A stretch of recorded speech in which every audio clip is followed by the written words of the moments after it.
Okay, let's dive right into this.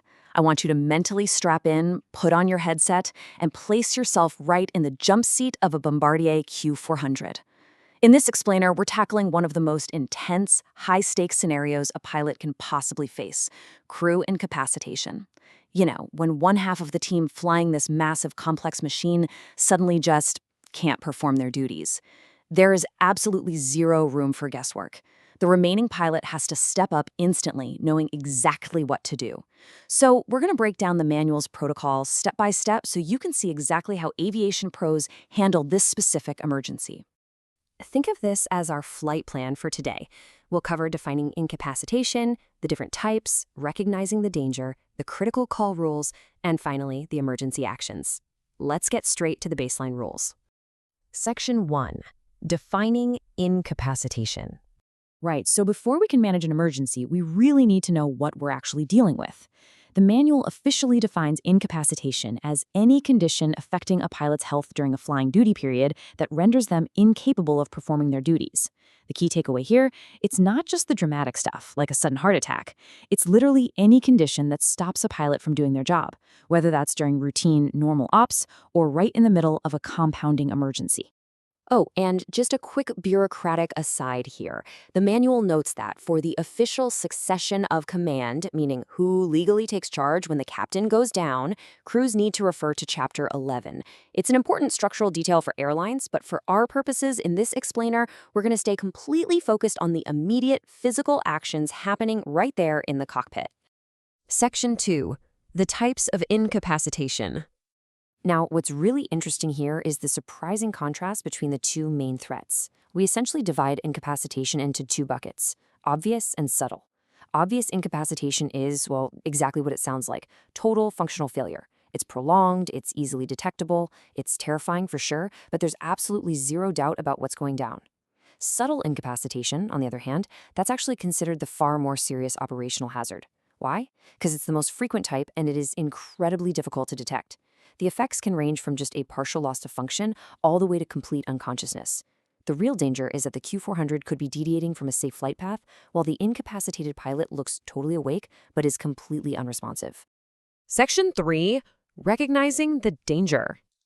So how exactly does a co-pilot spot this subtle danger while juggling the management of a complex aircraft? The manual is crystal clear. You have to be highly suspicious if a crew member doesn't respond appropriately to repeated verbal communication. But you know, it's not just about talking. You've got to watch for a lack of appropriate response to standard flight profiles.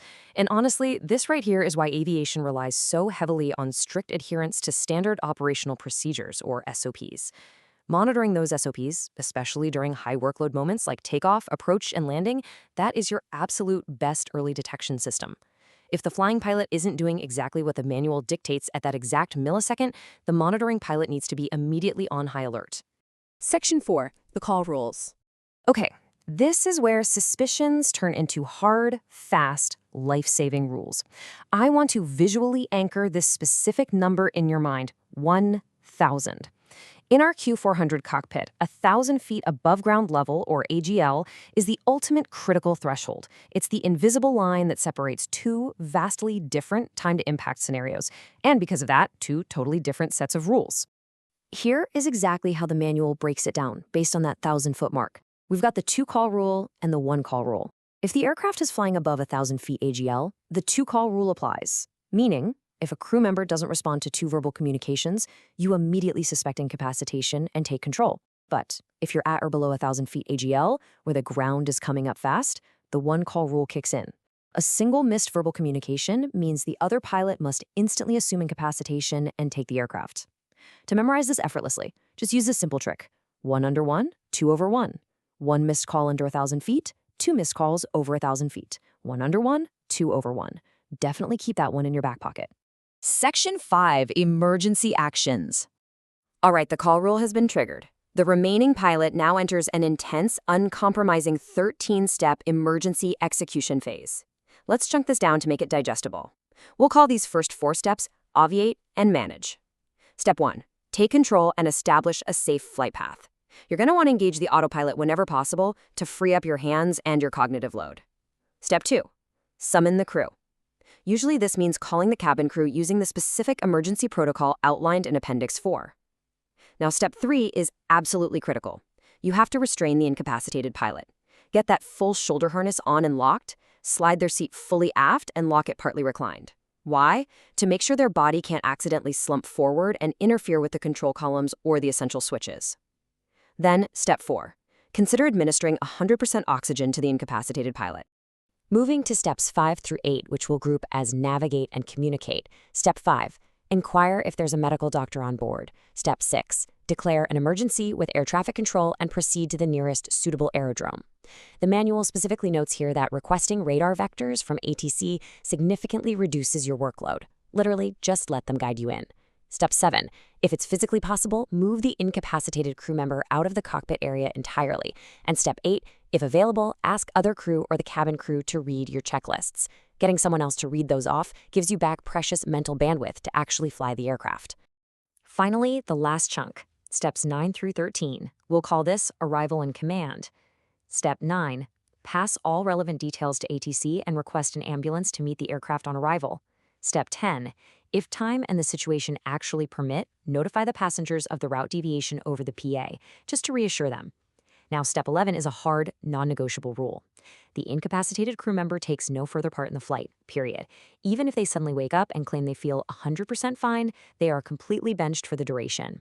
Step 12. If the pilot in command was the one who went down, the co-pilot must land the airplane from the right seat. And then we hit step 13. The manual explicitly tells the remaining pilot to use good judgment. Let's actually pause and focus deeply on that 13th step. The manual literally says, quote, "Incapacitation requires special actions using the good judgment of crew member left in command of AC." I love this because it brilliantly illustrates that despite all these rigid rules, memory tricks, and 13-step procedures, human good judgment is the ultimate safety net. No manual can ever predict every single variable up in the air. The pilot left in that seat has to rely on their training, their wits, and their judgment to adapt and bring that aircraft home safely. So the real takeaway from this explainer is understanding the immense weight of responsibility resting on the shoulders of every single pilot flying today. They have to instinctively know 1 under 1, 2 over 1. They need to know exactly how to slide a seat aft and fly an approach from the right seat. But most importantly, they have to be ready to lead when everything goes wrong. I'll leave you with this. If you were suddenly the sole pilot in command of that Bombardier Q400, thousands of feet in the air, would your good judgment be ready to take over? Keep learning, stay curious, and I'll catch you in the next explainer.